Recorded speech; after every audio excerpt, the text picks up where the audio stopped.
আওয়ামী লীগ নিষিদ্ধ সহ ৩ দাবিতে শাহবাগ অবরোধ, যান চলাচল বন্ধ, বিকেলে গণজমায়েত, অন্য কোনো সড়ক ব্লক না করার আহ্বান হাসনাতের। আব্দুল হামিদের দেশ থেকে তদন্ত প্রতিবেদন পেলেই ব্যবস্থা, শাহজালাল পরিদর্শনে স্বরাষ্ট্র উপদেষ্টা। শাহবাগ অবরোধে ভোগান্তি বিবেচনার আহ্বান। যারা দোষী তাদের শাস্তি পেতেই হবে। সবারই দাবি দেওয়াটা যদি রাস্তা ছেড়ে এমন জায়গায় করে যেখানে জনগণের ভোগান্তি না হয়, ওই জায়গায় করতে পারলে সবচেয়ে ভালো। তারেক রহমানের স্বদেশ প্রত্যাবর্তনের সবচেয়ে বড় বিষয় নিরাপত্তা, বললেন গয়েশ্বর। আওয়ামী লীগ নিষিদ্ধের এখতিয়ার সরকারের।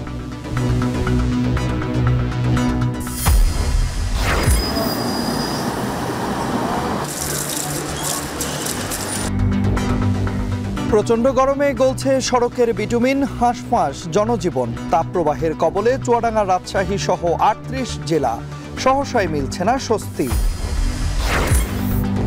এবং সন্ধ্যায় জাতির উদ্দেশ্যে ভাষণ দেবেন পাকিস্তানের প্রধানমন্ত্রী। পরমাণু নিয়ন্ত্রক ন্যাশনাল কমান্ডারকেও তলব, সব হামলা প্রতিহতের দাবি ভারতের।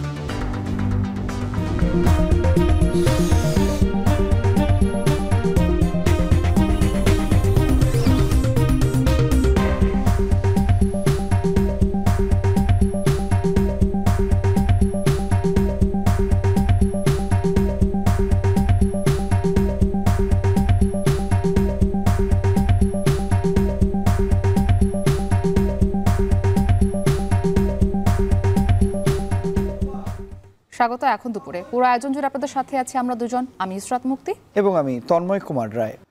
আওয়ামী লীগকে নিষিদ্ধ সহ ৩ দাবিতে টানা দ্বিতীয় দিনের মতো শাহবাগে অবরোধ কর্মসূচি চলছে। দাবি আদায় না হওয়া পর্যন্ত রাজপথ না ছাড়ার হুঁশিয়ারি দিয়েছেন আন্দোলনকারীরা। বিকেলে শাহবাগে হবে গণজমায়েত। এদিকে শাহবাগ ছাড়া অন্য কোনো সড়কে ব্লকেড না করার আহ্বান জানিয়েছেন হাসনাত আব্দুল্লাহ। যে রাজনৈতিক দল এই কর্মসূচিতে অংশগ্রহণ করবে না, তারা দেশের জনগণ থেকে বিচ্ছিন্ন হয়ে পড়বে বলেও মন্তব্য করেন বক্তারা। তানজিলা খান মিমের প্রতিবেদনে দেখুন বিস্তারিত। দীর্ঘ সময়ের জমাট পাথরের মতো শক্তিমান স্বৈরাচার পতন প্রশ্নে আপোষ করেনি যে ছাত্র জনতা, তাদের কি রুখে দিতে পারে এই গ্রীষ্মের রোদের প্রখরতা? ঝড় বাদলের জুলাইয়েও যে ছাত্ররা হাত মুঠো করে এক হয়ে বুক পেতে দিয়েছিল স্বৈরাচারের গুলির মুখে, তাদের দাবি সন্ত্রাসী সংগঠন হিসেবে নিষিদ্ধ করতে হবে সেই পতিত আওয়ামী লীগকে।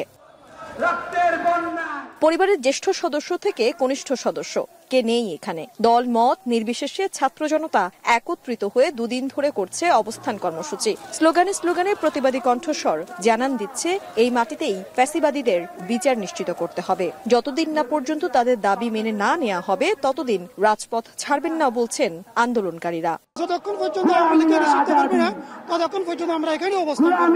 আওয়ামী লীগ আমাদের উপর অত্যাচার করছিল, আমার চোখের সামনে আমার ফ্রেন্ডে মারা ফেলছে, আমার ছোট ভাইরা আগুনে পুড়ে ফেলছে। আওয়ামী লীগকে নিষিদ্ধ করতে হবে, নিষিদ্ধের আগ পর্যন্ত আমরা মাঠ ছাড়বো না ইনশাআল্লাহ।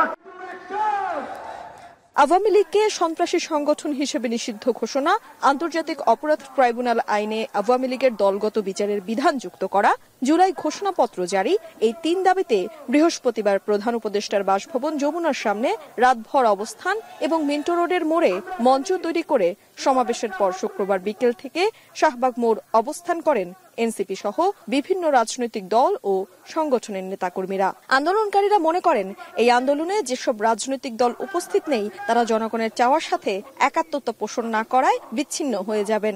কেউ যদি আমাদের এই দাবির সাথে একাত্মতা পোষণ না করে, এই জনতা দাবির সাথে একাত্মতা পোষণ না করে, তাহলে জনগণ থেকে তারা বিচ্ছিন্ন হয়ে যাবে। আওয়ামী লীগের মতো ফ্যাসিবাদী দলের এই দেশে রাজনীতি করার কোনো অধিকার নেই। তারা যেভাবে মানুষ খুন করেছে, আয়না করে নিয়েছে, আমি এটা বিচার চাই। আওয়ামী লীগ এদেশের অনেক হাজার হাজার লক্ষ লক্ষ মানুষকে হত্যা করেছে। এজন্য আওয়ামী লীগ এদেশে রাজনীতি করা সন্ত্রাসী দল। আমরা চাচ্ছি না আওয়ামী লীগ এদেশে রাজনীতি করে। অবস্থান কর্মসূচির পাশাপাশি ব্লকেট কর্মসূচির আওতায় বন্ধ রয়েছে শাহবাগের রাস্তা। তবে অ্যাম্বুলেন্স সহ জরুরি যানবাহনগুলোকে যাতায়াতের সুযোগ করে দেওয়া হচ্ছে। স্বাধীনতা অর্জনের চাইতে স্বাধীনতা রক্ষা করা কঠিন, আর সেই স্বাধীনতা রক্ষা করতেই ছাত্র জনতা যে বদ্ধপরিকর তার উদাহরণ পুরো বিশ্ব দেখেছে 24শে জুলাইয়ে।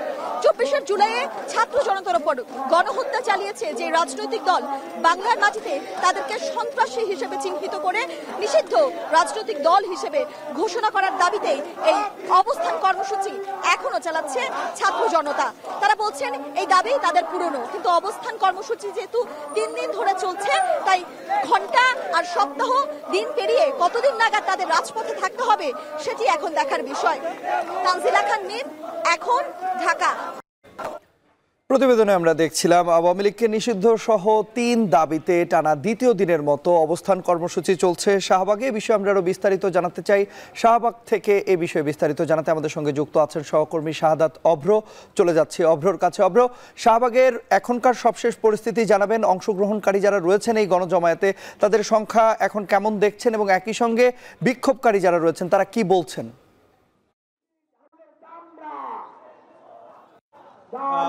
এই মুহূর্তে কিন্তু শাহবাগে প্রায় বলা চলে যে এই যে তিনটার যেই গণসমাবেশের কথা রয়েছে সেটির আগ মুহূর্তের যে প্রস্তুতি সেটি কিন্তু চলছে। তবে এখানে কিন্তু সকাল থেকেই যে স্লোগান এবং আওয়ামী লীগের নিষিদ্ধের দাবিতে যেই স্লোগানগুলো হচ্ছিল সেটি কিন্তু হচ্ছে এখনো চলছে। এখানে কিন্তু নানাভাবে স্লোগানের মাধ্যমে জানান দিচ্ছে যে আওয়ামী লীগকে আর দেখতে চায় না বাংলার মানুষ এবং দল হিসেবে আওয়ামী লীগকে নিষিদ্ধ করার কথাও কিন্তু তারা জানিয়েছেন। এবং একই সাথে যেহেতু 3টায় গণজমায়েত, সেই 3টায় গণজমায়েতকে কেন্দ্র করে কিন্তু আস্তে আস্তে ঢাকার নানা জায়গা, তার সাথে সাথে ঢাকার বাইরে থেকেও কিন্তু অনেকেই আসতে দেখেছি তন্ময়। আর এখানে আসার পর যে বিষয়টি লক্ষ্য করেছি, তারা এখানে সকাল থেকেই নানা স্লোগান, নানান ব্যানার, ফেস্টুন এবং বাংলাদেশের পতাকা নিয়ে কিন্তু হচ্ছে হাজির হয়েছে। প্রত্যেকেই কিন্তু বলছেন যে এখানে ততক্ষণ পর্যন্ত তারা এই আন্দোলন চালিয়ে যাবে যতক্ষণ পর্যন্ত তাদের এই দাবি, তাদের আওয়ামী লীগ নিষিদ্ধের যে দাবিটি সেটি পূরণ না হচ্ছে। এবং তার সাথে সাথে বলা হচ্ছে যে এই যে জুলাই অভ্যুত্থান, সেই জুলাই অভ্যুত্থানের শক্তিরা কিন্তু হচ্ছে এখানে এসেছেন এবং তারা বলছেন গণহত্যার যেই গণহত্যাকারী দল হিসেবে বিচার করা প্রয়োজন এই দলটিকে, আওয়ামী লীগ দলটিকে। এবং বলা হচ্ছে যে এই দলের কোনোভাবেই এই যে তাদের যে আন্দোলন সেটি আন্দোলন হিসেবে যেহেতু তারা নেমেছে, তারা কিন্তু আওয়ামী লীগকে নিষিদ্ধ না করে মাঠ ছাড়বে না এমন কিন্তু কথা তারা জানিয়েছে। তার সাথে সাথে জানিয়ে রাখতে চাই যে তারা কিন্তু মূলত আজকে সকালে ছিল এবং এর আগের দিনও কিন্তু তাদেরকে আমরা এই শাহবাগে অবস্থান করতে দেখেছি। তার আগে কিন্তু যমুনায় তারা ছিল, যমুনার সামনে কিন্তু তারা অবস্থান নিয়েছিল। শুধুমাত্র একটি দল কিংবা মতের মানুষ নয়, বরঞ্চ এই শাহবাগ চত্বরে এখন যারা আছে তারা কিন্তু হচ্ছে নানা ধর্ম বর্ণের মানুষ। তার সাথে সাথে গতকালকেও কিন্তু আমরা এখানে তিল ঠাইয়ের জায়গা দেখিনি, সেখানে কিন্তু হচ্ছে যারা ছিল প্রত্যেকে কিন্তু নানা ধর্ম বর্ণ পেশা এবং জুলাইয়ের পক্ষে শক্তি ছিল। আমরা নিশ্চয়ই 3টায় কি হচ্ছে বা কি হবে সেটি নিয়ে আবারও যুক্ত হবে। আপাতত এখান থেকে এই ছিল আমার কাছে সর্বশেষ। নিশ্চয়ই পরবর্তী ঘন্টায় আমরা আবারও আপনার সঙ্গে যুক্ত হব। দর্শক, শাহবাগ থেকে অবরোধ কর্মসূচির সবশেষ খবরাখবর জানছিলাম সহকর্মী শাহাদাত অভ্রর মাধ্যমে।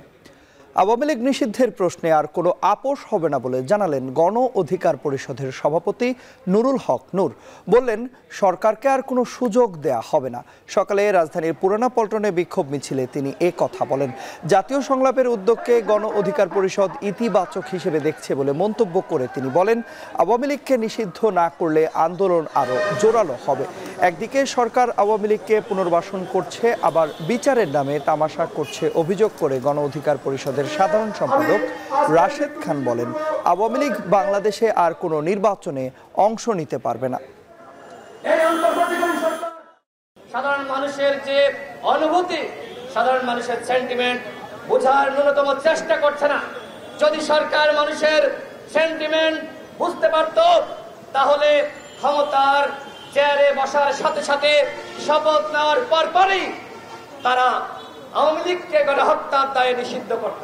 আওয়ামী লীগের পতনে যেভাবে 5ই আগস্ট রাজপথে নেমেছিল, ওই দিনই তো জনগণ রায় দিয়েছে আওয়ামী লীগের ঠিকানা এই বাংলায় হবে না। কিন্তু সরকার কেন 5ই আগস্টের পর 8ই আগস্ট সরকার গঠন করে কেন তার প্রথম প্রজ্ঞাপন আইনি সিদ্ধান্ত এই ফ্যাসিস্টদের নিষিদ্ধের পক্ষে নিল না। সাবেক রাষ্ট্রপতি আব্দুল হামিদের দেশত্যাগের ঘটনায় তদন্ত কমিটির প্রতিবেদন পেলেই ব্যবস্থা নেওয়া হবে বলে জানিয়েছেন স্বরাষ্ট্র উপদেষ্টা। 3 দিনের মধ্যে প্রতিবেদন দেওয়ার কথা বলা হয়েছে কমিটিকে। সকালে হযরত শাহজালাল আন্তর্জাতিক বিমানবন্দরের ভিআইপি লাউঞ্জ পরিদর্শনে এ কথা জানান তিনি। এদিকে আওয়ামী লীগ নিষিদ্ধের দাবিতে চলা আন্দোলনে জনগণের ভোগান্তির বিষয়টি বিবেচনার আহ্বান জানান স্বরাষ্ট্র উপদেষ্টা। প্রতিবেদনে বিস্তারিত। গত 5 আগস্ট শেখ হাসিনার ভারতে পলায়নের পর নানাভাবে দেশ ছেড়েছেন আওয়ামী লীগের অনেক শীর্ষ নেতাসহ গত সরকারের অনেক প্রশাসনিক কর্তা। এই তালিকায় সর্বশেষ নাম সাবেক রাষ্ট্রপতি ও আওয়ামী লীগ নেতা আব্দুল হামিদ। গেল বুধবার রাতে ইমিগ্রেশনের সকল প্রক্রিয়া শেষ করে ছেলে ও শ্যালককে নিয়ে থাইল্যান্ডের উদ্দেশ্যে দেশ ছাড়েন আব্দুল হামিদ। গণঅভ্যুত্থানে হত্যা মামলায় আসামি হয়েও কিভাবে প্রশাসনের নাকের ডগা দিয়ে দেশ ছেড়েছেন তিনি, এমন প্রশ্নের মুখে অন্তর্বর্তী সরকার। প্রশ্ন উঠেছে, প্রশাসনের উপর মহলের সহায়তা ছাড়া কিভাবে বিমানবন্দর পার হওয়া সম্ভব। শনিবার বিদেশে যাওয়ার প্রক্রিয়া দেখতে স্বরাষ্ট্র উপদেষ্টা হযরত শাহজালাল আন্তর্জাতিক বিমানবন্দরের ভিআইপি লঞ্চ পরিদর্শনে গিয়ে জানালেন, আব্দুল হামিদের দেশ নিয়ে তদন্ত প্রতিবেদন পেলেই ব্যবস্থা নেওয়া হবে।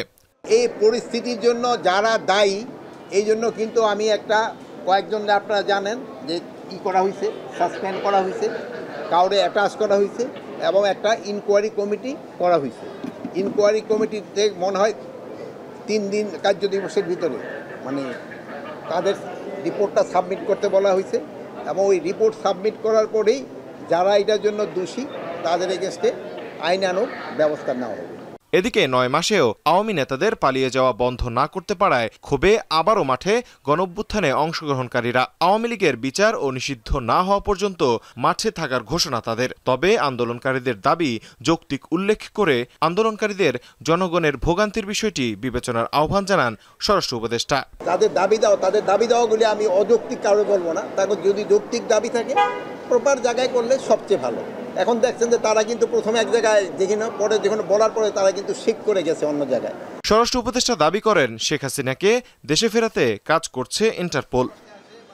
তৌহিদুল তারেক, এখন, ঢাকা। বিএনপির ভারপ্রাপ্ত চেয়ারম্যান তারেক রহমানের স্বদেশ প্রত্যাবর্তনের সবচেয়ে বড় বিষয় নিরাপত্তা বললেন বিএনপির স্থায়ী কমিটির সদস্য গয়েশ্বর চন্দ্র রায়। শনিবার জাতীয় প্রেস ক্লাবের আব্দুস সালাম হলে 12 দলীয় জোট কর্তৃক আয়োজিত এক সমাবেশে তিনি বলেন, বর্তমানে দলের ভারপ্রাপ্ত চেয়ারম্যানের দেশে ফিরতে কোনো বাধা নেই, তবে নিরাপত্তাজনিত একটি বড় শঙ্কা রয়েছে। এছাড়াও বর্তমান সরকারের কার্যকলাপের নেপথ্যে কারা জড়িত সে প্রশ্নও তোলেন গয়েশ্বর। জনগণের ইচ্ছার বিরুদ্ধে যারা রাজনৈতিক কর্মকাণ্ড চালায় তারা একসময় বিলুপ্ত হয়ে যায় বলে মন্তব্য করেছেন বিএনপির স্থায়ী কমিটির সদস্য গয়েশ্বর চন্দ্র রায়। সংবিধান সংশোধনের ব্যাপারটি করবে নির্বাচিত সরকার এবং ক্রমান্বয়ে এই নির্বাচিত সরকার রাষ্ট্র সংস্কার করবে। আরো বলেন, আওয়ামী লীগকে নিষিদ্ধের এখতিয়ার রয়েছে সরকারেরই। রদবদল করার ক্ষমতা এক্সিকিউটিভ অর্ডারের সরকারের হাতে থাকে না। যেই সরকারটা আসবে তারা অকপটে এগুলি ক্রমান্বয়ে এই সংস্কারগুলি সম্পন্ন করতে হবে। অর্থাৎ আজকের কনস্টিটিউশনে যেগুলি জনবিরোধী ক্লজ আছে এগুলিকে তারা বাতিল করে নতুন আইন তৈরি করতে পারবে। তারেক রহমানের দেশে ফেরার পিছনে কোনো বাধা নাই। আমরা সরকারিভাবে ঘোষণাটা শুনতে চাই। বিএনপির আয়োজনে চট্টগ্রাম ও কুমিল্লা বিভাগের তারুণ্য সমাবেশ চলছে। নিয়ে আরো জানাতে চট্টগ্রামের পলো গ্রাউন্ড মাঠ থেকে যুক্ত আছেন সিফাত শাহরিয়ার। সিফাত, জানাবেন যে চট্টগ্রামের যেই সমাবেশ সেখানে আজকে আর কি কি কর্মসূচি রয়েছে? আজকে একটাই কর্মসূচি, মুক্তি সমাবেশ। জানেন, তারুণ্যের সমাবেশে 2 দিন ব্যাপী এই কর্মসূচি। তার মধ্যে গতকালই সেমিনার হয়েছে। দিনব্যাপী সেমিনারে তারুণ্য কি ভাবছে, তাদের ভাবনাগুলো জেনেছে বিএনপির 3 অঙ্গ সংগঠন, ছাত্রদল, যুবদল এবং স্বেচ্ছাসেবক দলের যে আয়োজন, এবং সেটিরই দ্বিতীয় দিনে আজকে সমাবেশে দেখতে পাচ্ছেন যে ধীরে ধীরে আমরা একেবারে প্রবেশ মুখে রয়েছি। যেহেতু অনুষ্ঠানটি আনুষ্ঠানিকভাবেই 3টায় শুরু হবে, তার আগেই আর ঘণ্টাখানেক বাকি আছে। আমরা দেখছি ধীরে ধীরে নেতাকর্মীরা ভেতরে প্রবেশ করছেন। স্বেচ্ছাসেবক দল, ছাত্রদল, যুব দল এবং আমরা যেটি দেখেছি চট্টগ্রাম বিভাগ, তাদের সাংগঠনিক বিভাগ, কুমিল্লাও সাংগঠনিক বিভাগ হওয়ার কারণে কুমিল্লা এবং চট্টগ্রামের সমন্বয়ে এই দুই বিভাগ মিলেই আজকের এই আয়োজন, প্রথম দফার আয়োজন। মোট 4 বার হবে সারা বাংলাদেশে, 4টি বলা যায় সাংগঠনিক বিভাগে, এবং আজকের যে কর্মসূচি সেখানে দেখতে পাচ্ছেন যে একেবারে 40 ছুঁই যে তাপমাত্রা, সেই তাপমাত্রার মধ্যেও আমরা দেখেছি যে সকাল থেকেই চট্টগ্রামের বাইরে থেকে অন্য জেলাগুলো থেকে, কুমিল্লার আশপাশে যে জেলাগুলো রয়েছে লক্ষ্মীপুর, চাঁদপুর, নোয়াখালী, ফেনী এবং এইদিকে যদি একেবারে চট্টগ্রামের পার্বত্য চট্টগ্রাম, কক্সবাজার সহ যতগুলো জেলা রয়েছে, চট্টগ্রাম মহানগরী তো রয়েছেই, প্রত্যেকটি জেলা থেকে কিন্তু আমরা দেখেছি গতকাল রাতেই অনেকে এসেছেন এবং আজকে সকাল থেকে ধীরে ধীরে এখানে আসতে শুরু করেছে। রোদের কারণে আসলে মাঠের মাঝখানে একত্রিত হতে পারছেন না, তবে যেহেতু সমাবেশের আনুষ্ঠানিকতার সময় চলে এসেছে সেক্ষেত্রে তারা আমরা দেখছি দলে দলে ভেতরে প্রবেশ করছেন এবং যুবদল, স্বেচ্ছাসেবক দল, ছাত্র দলের জন্য আলাদা আলাদা করে জায়গা রাখা আছে।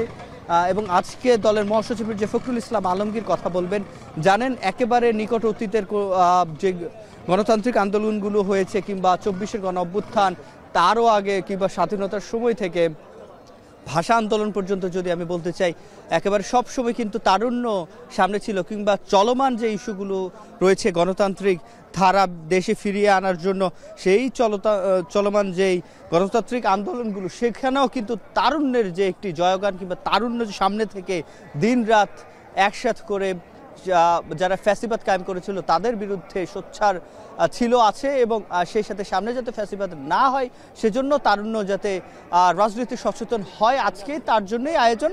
এবং তারা বিএনপির পক্ষ থেকে তারুণ্যের ভাবনা শুনেছে গতকাল সেমিনারে, আজকে সমাবেশে সে ভাবনাগুলোর প্রতিফলন মূলত দেখা যাবে, তারা কি ভেবেছে এবং বিএনপি তারুণ্যকে নিয়ে কি ভাবছে, নতুন তরুণ প্রজন্মের আকাঙ্ক্ষা কতটা বাস্তবায়নের জন্য তারা কাজ করতে পারবে, তারা আজকের এই সমাবেশ থেকে মূলত বোঝা যাবে। তো এই ছিল মুক্তি আমার কাছে চট্টগ্রাম থেকে সবশেষ। চট্টগ্রামের পলো গ্রাউন্ড মাঠ থেকে যুক্ত ছিলেন সিফাত শাহরিয়ার। গরমে হাঁসফাঁস জনজীবন, মুক্তি দেশের 38 জেলার উপর দিয়ে বয়ে চলেছে তীব্র থেকে মৃদু থেকে তীব্র তাপপ্রবাহ। এর মধ্যে আমরা যদি বলি রাজশাহী এবং চুয়াডাঙ্গা, সেখানে তীব্র তাপপ্রবাহ চলছে। একই সঙ্গে সড়কের যে বিটুমিনগুলো রয়েছে সেই বিটুমিনগুলো বেশ কিছু স্থানে গলে যাচ্ছে। আপনি তো রাজশাহী এবং চুয়াডাঙ্গার কথা বলছিলেন, এছাড়াও কিন্তু ঢাকা, খুলনা, রংপুর, বরিশাল সহ দেশের আরও 36 জেলায় কিন্তু এই মৃদু এবং তীব্র তাপপ্রবাহ বইছে এবং সহসাই কিন্তু কোনো আসলে সুখবর দেয়নি আবহাওয়া অফিস। তারা কিন্তু বলছে যে এটি আরও কিছুদিন থাকতে পারে এবং ইতিমধ্যে এই তাপপ্রবাহে কিন্তু জনজীবন একেবারে অতিষ্ঠ হয়ে উঠেছে। সারা দেশের আবহাওয়া পরিস্থিতির খবরাখবর জানবো আমরা সহকর্মীদের তথ্য ছবিতে। গেল এক সপ্তাহ ধরে মৃদু থেকে মাঝারি তাপপ্রবাহ ছিল দক্ষিণ পশ্চিমাঞ্চলের জেলা চুয়াডাঙ্গায়। শুক্রবার যা রূপ নেয় তীব্র তাপপ্রবাহে। তাপমাত্রার পারদ স্পর্শ করে 41.2 ডিগ্রি সেলসিয়াস, যা মৌসুমের সর্বোচ্চ। গরমের সাথে তীব্র হয়েছে খেটে খাওয়া মানুষের ভোগান্তি। অল্পতেই অতিষ্ঠ হয়ে উঠছেন প্রয়োজনে বাইরে বের হওয়া মানুষ। খরতাপে অনেক স্থানে গলে যাচ্ছে সড়কের পিচও। জেলায় ভূগর্ভস্থ পানির স্তর নেমে গেছে 50 থেকে 60%।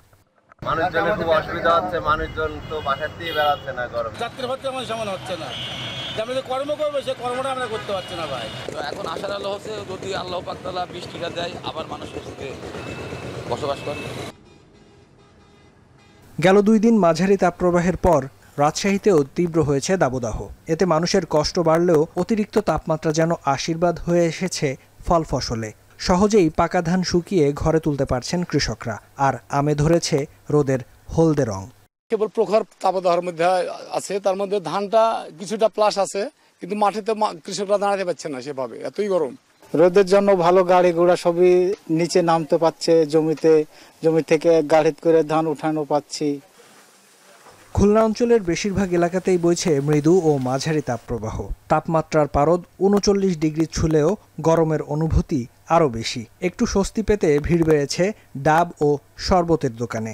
স্যালাইন যদি না খাওয়ায় তা আমাদের আসছে প্রচুর পরিমাণে কষ্ট হয়ে যাচ্ছে, যেমন গলা শুকিয়ে যাচ্ছে, খানিক পর পর আমাদের আজকে রেস্ট নিতে আসছে, কাজ আসছে, আমরা আগতে পারতেছি না। স্যালাইন তো খাওয়া লাগতেছে দিনে 2টা করে, আর পানি ছাড়া আমরা তো টিকতে পারতেছি না, ঘন্টায় আমাদের 2-3 বার করে জিরানো লাগে। এত গরম যে মাঠে খেলা যাচ্ছে না, আমাদের পা আর কি জ্বলে যাচ্ছে, অনেক গরম। উত্তরের জেলা রংপুরেও দাবদাহে ওষ্ঠাগত জীবন।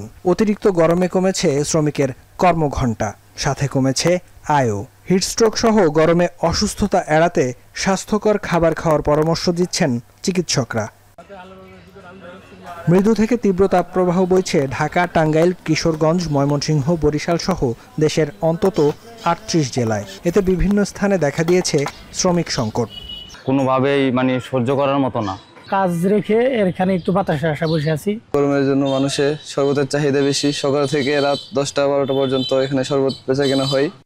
আবহাওয়া অফিস বলছে তাপপ্রবাহ অব্যাহত থাকবে অন্তত আরও 3-4 দিন। এরপর মিলতে পারে বৃষ্টির দেখা। তবে এর আগে তাপমাত্রা আরও বাড়ার শঙ্কা রয়েছে। ফেরদৌস আবির, এখন। তবে আমরা প্রতিবেদন দেখছিলাম রাজধানী সহ দেশে 38 জেলায় মৃদু থেকে মাঝারি এবং তীব্র তাপপ্রবাহ বইছে এবং এতে জনজীবন একেবারে অতিষ্ঠ হয়ে গেছে। এই বিষয়ে আমরা আরও জানবো। আমাদের সাথে সহকর্মীরা যুক্ত হয়েছেন। আমরা প্রথমে যাব সৈয়দপুরে, সেখানে আছেন আমাদের সহকর্মী মোকাররম হোসাইন এবং এরপর আমাদের সাথে জাবেদ আবদুল্লাহ যুক্ত হবেন। তবে শুরুতে মোকাররম জানাবেন যে এখন তো ফসল ঘরে তোলার সময়, তো দাবদাহে কৃষকরা কতটুকু ক্ষতিগ্রস্ত হচ্ছেন? মুক্তি 120 ঘন্টার যে দাবদাহ, তার দ্বিতীয় দিনে কিন্তু একেবারে নাভিশ্বাস অবস্থা। ওষ্ঠাগত প্রাণ, আকাশ থেকে যেন একেবারে জ্বলন্ত অগ্নি ঢেলে দেওয়া হচ্ছে। একই সঙ্গে ভূপৃষ্ঠ কিন্তু মারাত্মক ধরনের তপ্ততা ছড়াচ্ছে এবং খেটে খাওয়া মানুষ, শ্রমজীবী মানুষ সব থেকে বেশি কষ্টে দিন যাপন করছেন এবং অতিরিক্ত রোদের কারণে তাদের যে কর্মঘণ্টা সেটিও কিন্তু কমে গিয়েছে। উত্তরবঙ্গে যেহেতু কৃষি নির্ভর একটা অর্থনীতির বড় বাস্তবতা আছে, যার ফলে এই মুহূর্তে বোরো ধান ঘরে তোলবার উপক্রম হয়েছে। সেই বোরো ধানের শেষ সময়ের পরিচর্যায় ব্যস্ত সময় পার করছিলেন কৃষকরা।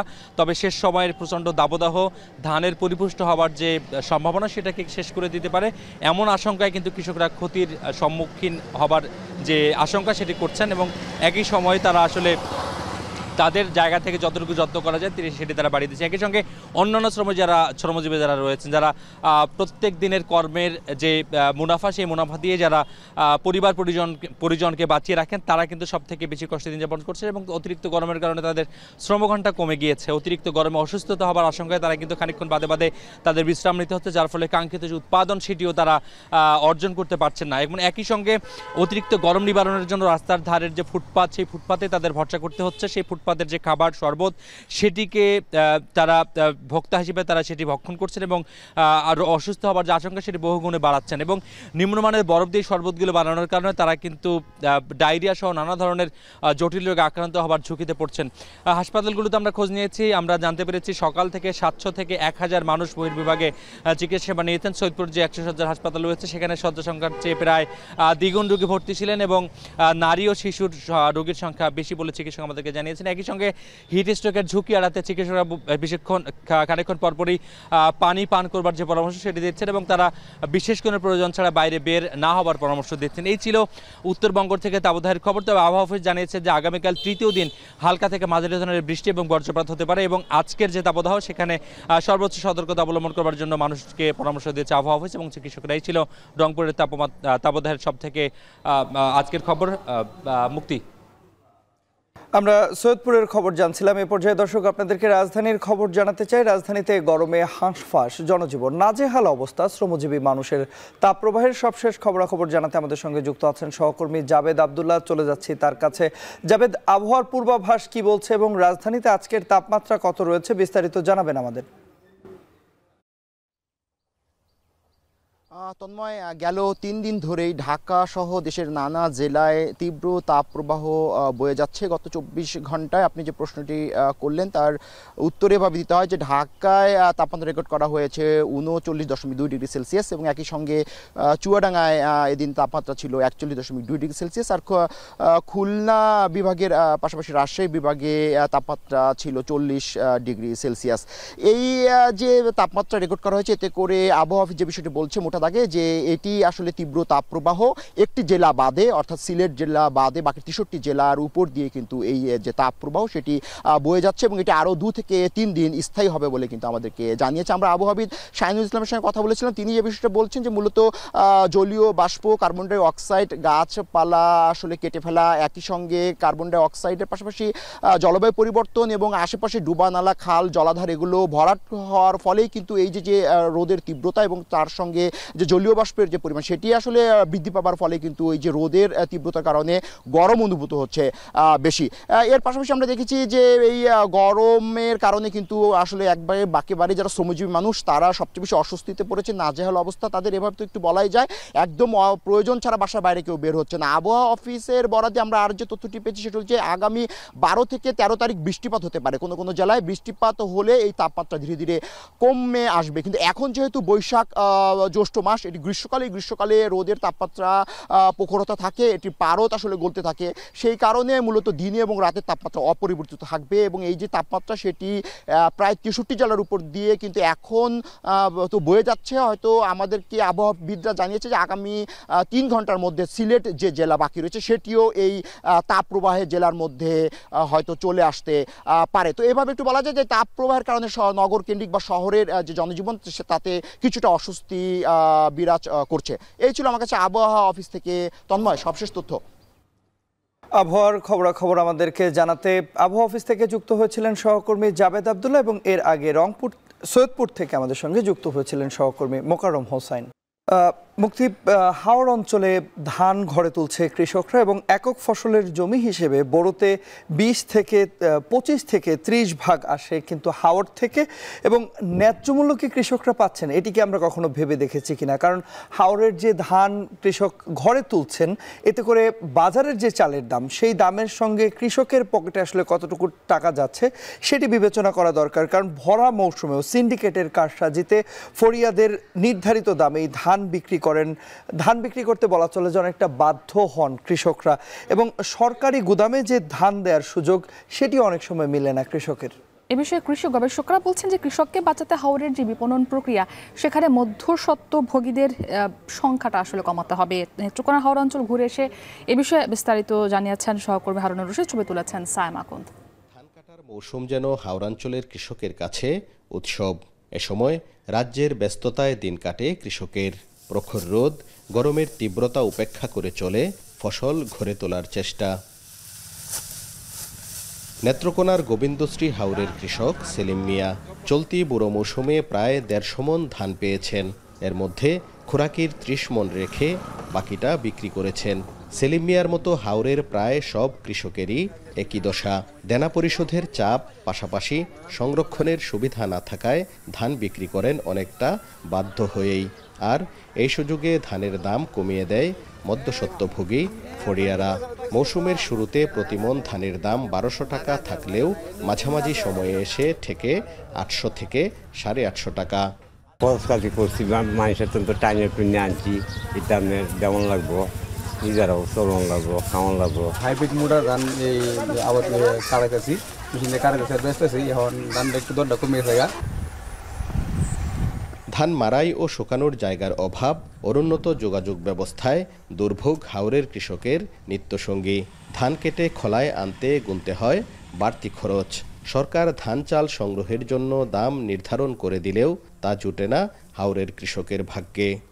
লাহারও জায়গা নাই, ও তো দান দেম লই তো দেম আর কেমতাটা নাই, ওন এই লোকসান দিমা মাল ছাড়ি দিছি। সরকারি যে আমরা যদি 1400 টাকা নিত সেটা আমরা বেশি লাভবান হতাম।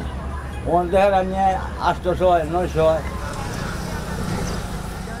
হাওরের ধান মারাই করে সাবমার্সিবল সড়কের পাশে এভাবেই বস্তাবন্দি করে রাখেন কৃষকেরা। এখান থেকেই ধান কিনে বড় বড় ট্রাকে করে দেশের বিভিন্ন স্থানে পাঠিয়ে থাকেন ফরিয়ারা। কয়েক দফায় হাত বদলে অনেকেই অর্থবিত্তে সমৃদ্ধ হলেও পরম মমতায় যে ফসল ফলান কৃষকেরা তারা থেকে যান সেই তিমিরেই। ধান পাকা শুরু হলেই হাওরে বেড়ে যায় ব্যবসায়ী ও ফড়িয়াদের আনাগোনা। ধান কিনে ময়মনসিংহ, শেরপুর, বগুড়া সহ দেশের বিভিন্ন এলাকায় পাঠায় তারা। প্রতিদিন 5-6টা ট্রাক হয়, 220 বস্তা করে 1000 বস্তা, এরকম 1800-2000 মণ ধান প্রতিদিন ছেড়ে দিচ্ছি। আগাম জাতের নতুন নতুন ধান আবাদ করলে ভালো দাম পাওয়া সম্ভব বলছে কৃষি বিভাগ। আর হাওরের কৃষকের কথা মাথায় রেখেই নেত্রকোনায় আগে ভাগেই শুরু হয়েছে ধান সংগ্রহ।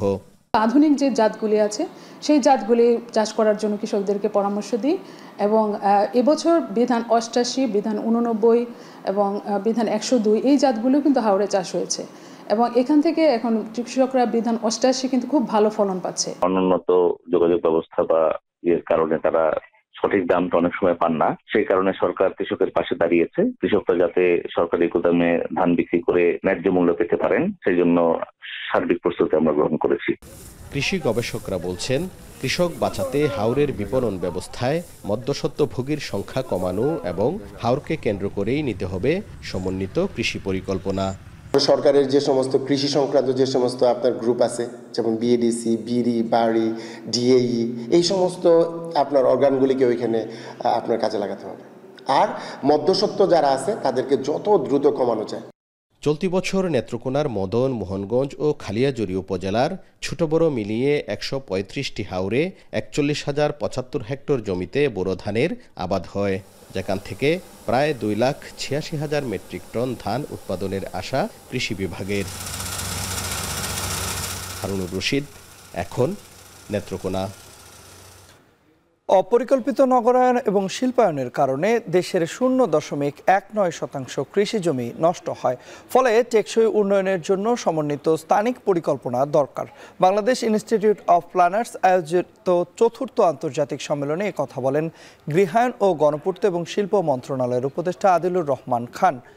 সকালে ঢাকা বিশ্ববিদ্যালয়ের সিনেট ভবনে এই সভায় পরিবেশ উপদেষ্টা সৈয়দা রেজওয়ানা হাসান বলেন, রোহিঙ্গা শিবির বা অর্থনৈতিক অঞ্চলগুলো জীববৈচিত্র্য ধ্বংস করছে। তিনি আরও বলেন, অর্থনৈতিক কর্মকাণ্ডের ভারে জীববৈচিত্র্য এখন জরাজীর্ণ অবস্থা। ফলে নদী, জলাশয় এবং জীববৈচিত্র্যকে প্রাধান্য দিয়ে উন্নয়ন কাজ করতে হবে। একই সঙ্গে তিনি দেশের প্রতিটি এলাকাকে পরিকল্পনার আওতায় আনার বিষয়ে দৃষ্টিপাত করেন। তবে এই পরিকল্পনা শুধু একটি মন্ত্রণালয়ের দায়িত্ব নয়, বরং সকল মন্ত্রণালয়কে এ ব্যাপারে সচেতন হতে হবে বলে জানান পরিবেশ উপদেষ্টা।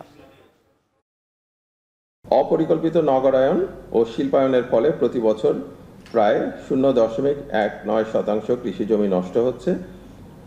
স্থানিক পরিকল্পনা কৃষি জমি ও পরিবেশের সুরক্ষা নিশ্চিত এবং পরিবেশের নিয়ম মেনে চলার মাধ্যমে উন্নয়ন প্রকল্পগুলো বাস্তবায়ন করার ক্ষেত্রে ভূমিকা রাখতে পারে।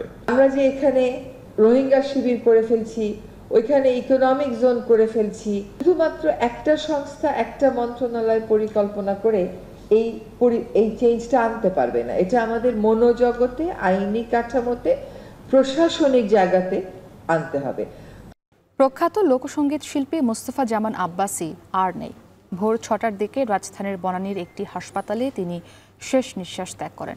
মোস্তফা জামান আব্বাসী লোকসঙ্গীত শিল্পী ও সুরকার আব্বাস উদ্দিন আহমদের কনিষ্ঠ পুত্র।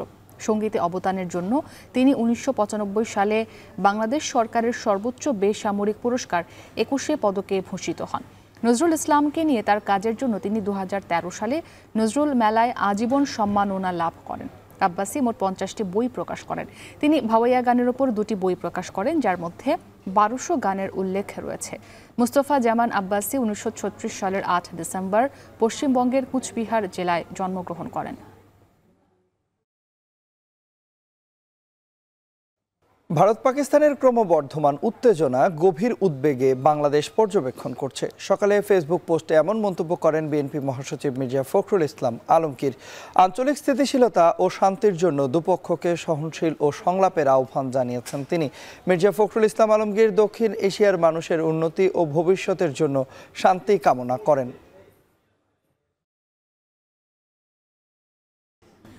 ভারতের বিরুদ্ধে অপারেশন বুনিয়ান উন মারসুস শুরুর পর এবার পরমাণু অস্ত্র নিয়ন্ত্রক ন্যাশনাল কমান্ডোকে ডেকে পাঠিয়েছেন পাকিস্তানের প্রধানমন্ত্রী শেহবাজ শরীফ।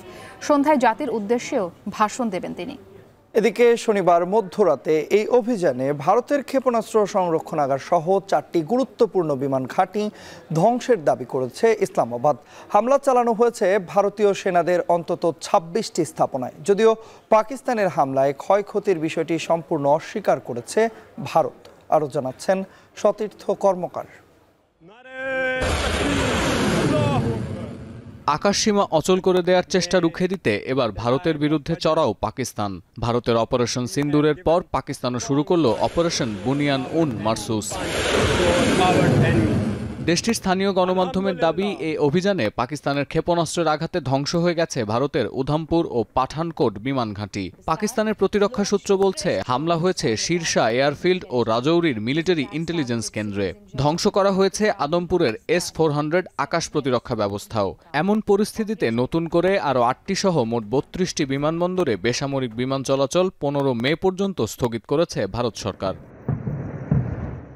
এছাড়া ভারতের অমৃতসরে একটি ক্ষেপণাস্ত্র সংরক্ষণাগার গুড়িয়ে দেওয়ার দাবি করছে পাকিস্তান।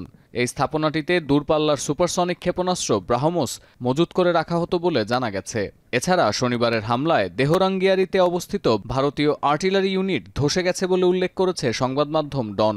যদিও অমৃতসরের মিসাইল ফ্যাসিলিটি লক্ষ্য করে ছোড়া পাকিস্তানি ক্ষেপণাস্ত্র ও ড্রোন প্রতিহতের দাবি করছে ভারত। চলমানি ক্ষেপণাস্ত্র যুদ্ধের মধ্যে ন্যাশনাল কমান্ডের কর্মকর্তাদের নিয়ে বৈঠক ডেকেছেন প্রধানমন্ত্রী শেহবাজ শরীফ। সামরিক ও বেসামরিক কর্মকর্তাদের সমন্বয়ে গঠিত এই প্যানেল পরমাণু অস্ত্র ব্যবহার ও জাতীয় নিরাপত্তার মতো গুরুত্বপূর্ণ সিদ্ধান্ত নিয়ে থাকে। এছাড়া সেনাপ্রধান আসিম মুনির বলেছেন, যুদ্ধটি পাকিস্তান শুরু না করলেও শেষ করবে এবং গোটা বিশ্ব এর সাক্ষী হবে। পরিস্থিতি প্রশমনে পাকিস্তানের সেনাপ্রধান ও ভারতের পররাষ্ট্রমন্ত্রীর সঙ্গে কথা বলেছেন মার্কিন পররাষ্ট্রমন্ত্রী মার্কো রুবিও। দুই দেশকে সরাসরি বৈঠক করার পরামর্শ দিয়েছে G7 জোট। মধ্যস্থতার দায়িত্ব নিতে আবারও আগ্রহ প্রকাশ করেছে চীন। এর আগে শনিবার মধ্যরাতে পাকিস্তানের রাফিকি, মুরিদ, চাকলালা, রহিম ইয়ার খান ও নূর খান ঘাঁটিতে হামলার দাবি করে ভারত। যদিও আন্তঃবাহিনী জনসংযোগ পরিদপ্তর ISPR বলছে, রাওয়ালপিন্ডির ওই নূর খান ঘাঁটিতে ভারত ড্রোন হামলার চেষ্টা করলেও তাদের আঘাত প্রতিহত করা হয়েছে এবং বড় ধরনের কোনো ক্ষতি হয়নি। যদিও বিমান ঘাঁটি থেকে রাজধানী ইসলামাবাদের দূরত্ব মাত্র 10 কিলোমিটার, আর এর খুব কাছেই পাকিস্তানের সেনাবাহিনীর সদর দপ্তর। ফলে হামলার পরপরই গুরুত্বপূর্ণ সেনা কর্মকর্তাদের সরিয়ে নেওয়া হয়। The missile attack by India on the Pakistan Air Force bases. Majority of missiles have been intercepted by the alert air defense system of the Pakistan Armed Forces. The few that have been able to sneak in have not been able to cause any damage to the flying assets of Pakistan Air Force. তবে এই হামলার পর শনিবার দুপুর পর্যন্ত পাকিস্তানের আকাশসীমায় সব ধরনের বিমান চলাচল নিষিদ্ধ করেছে ইসলামাবাদ। করাচি বিমানবন্দর থেকে যাত্রীদের সরে যাওয়ার নির্দেশও দেওয়া হয়েছে। এছাড়া শুক্কুর বিমানবন্দরের কাছাকাছি একটি বিমান ঘাঁটিতে হামলার চেষ্টা করা হলে ভারতীয় সেই ড্রোনও প্রতিহত করা হয়েছে বলে জানাচ্ছে প্রতিরক্ষা সূত্র। এদিকে ভারতীয় সামরিক স্থাপনা লক্ষ্য করে পাকিস্তানের সফল হামলার দাবি রীতিমতো অস্বীকার করেছে নয়াদিল্লি। ভারতের পররাষ্ট্র সচিব বিক্রম মিশ্রির নেতৃত্বে বিশেষ ও জরুরি সংবাদ সম্মেলনে শনিবার মধ্যরাতের হামলার বিষয়ে কথা বলেন আর্মি কর্নেল সোফিয়া কুরেশি ও air force wing commander Vyomika Singh. তারা স্বীকার করেছেন, এদিন ভারতের উধামপুর, ভুজ, পাঠানকোট, বাথিন্দার বিমান ঘাঁটি ও অমৃতসরে মিসাইল ফ্যাসিলিটিতে হামলার চেষ্টা করা হয়েছে। হামলায় পাকিস্তানের বিমান বাহিনী দ্রুতগতির মিসাইল, ড্রোন, আধুনিক যুদ্ধাস্ত্র সহ ফিক্সড উইং এয়ারক্রাফট ব্যবহার করেছে বলেও দাবি করা হয়। ये पाकिस्तानी गतिविधियां हैं पिछले 2-3 दिन से, जो एक एस्केलेटरी तौर पे देखी जा रही हैं और प्रोवोकेटिव तौर पे देखी जा रही हैं। I've said on numerous earlier occasions, it is Pakistani actions that have constituted provocation and escalation. অন্যদিকে ভারতের অভিযোগ সত্ত্বেও পাকিস্তানকে $1 বিলিয়ন বেশি ঋণ দেয়ায় IMF এর বিরুদ্ধে চটেছেন ভারত নিয়ন্ত্রিত জম্মু কাশ্মীরের মুখ্যমন্ত্রী ওমর আবদুল্লাহ। সতীর্থ কর্মকার, এখন বিশ্ব। 2031 আসর থেকে নারী ফুটবল বিশ্বকাপ 48 দলে বাড়ানোর ঘোষণা দিয়েছে ফিফা। 32 দল থেকে এক লাফে বাড়ছে 16টি দল। এর আগে 2027 সালে ব্রাজিলে বসবে নারী বিশ্বকাপের আসর, যেখানে খেলবে 32 দল। স্বাভাবিকভাবে ম্যাচের সংখ্যাও বেড়ে দাঁড়াবে 64 থেকে 104-এ। টুর্নামেন্টের মেয়াদকালও বাড়বে 1 সপ্তাহ। 2031 যুক্তরাষ্ট্র বিশ্বকাপ ও 2035 যুক্তরাজ্য বিশ্বকাপেও একই নিয়ম থাকবে। প্রথম নারী বিশ্বকাপ আসর বসে 1991 সালে, সেই আসরে অংশ নেয় 12 দেশ। এরপর 1999 সালে তা বেড়ে দাঁড়ায় 16 দলে। এরপর 2015 ও 19 আসরে 24 দল। সবশেষ 2023 বিশ্বকাপে হয়েছে 32 দলের।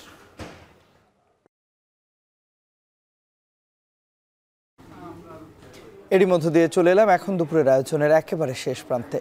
যাবার আগে শিরোনামগুলো আরো একবার।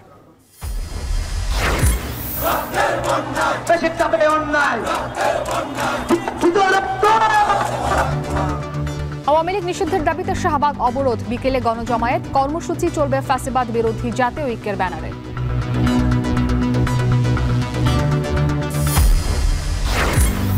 আব্দুল হামিদের দেশ থেকে তদন্ত প্রতিবেদন পেলেই ব্যবস্থা, শাহজালাল পরিদর্শনে স্বরাষ্ট্র উপদেষ্টা। শাহবাগ অবরোধে ভোগান্তি বিবেচনার আহ্বান। জন্য যারা দোষী তাদের শাস্তি পেতেই হবে। তোমার এই দাবি দেওয়াটা যদি রাস্তা ছেড়ে এমন জায়গায় করে যেখানে জনগণের ভোগান্তি না হয় ওই জায়গায় করতে পারলে সবচেয়ে ভালো। তারেক রহমানের স্বদেশ প্রত্যাবর্তনের সবচেয়ে বড় বিষয় নিরাপত্তা, বললেন গয়েশ্বর। চট্টগ্রামে চলছে বিএনপির তারুণ্য সমাবেশ।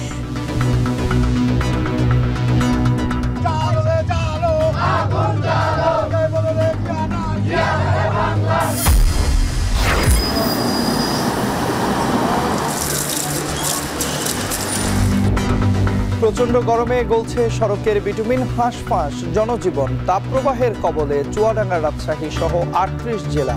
সহসায় মিলছে না সারা স্বস্তি। বাংলাদেশের জন্য ওভারঅল চিন্তা করি যে হিট ওয়েভটা কবে কমে আসতে পারে, সেটা 7 ডেজ প্লাস মাইনাস লাগতে পারে। এবং সন্ধ্যায় জাতির উদ্দেশ্যে ভাষণ দেবেন পাকিস্তানের প্রধানমন্ত্রী। পরমাণু নিয়ন্ত্রক ন্যাশনাল কমান্ডকেও তলব, সব হামলা প্রতিহতের দাবি ভারতের।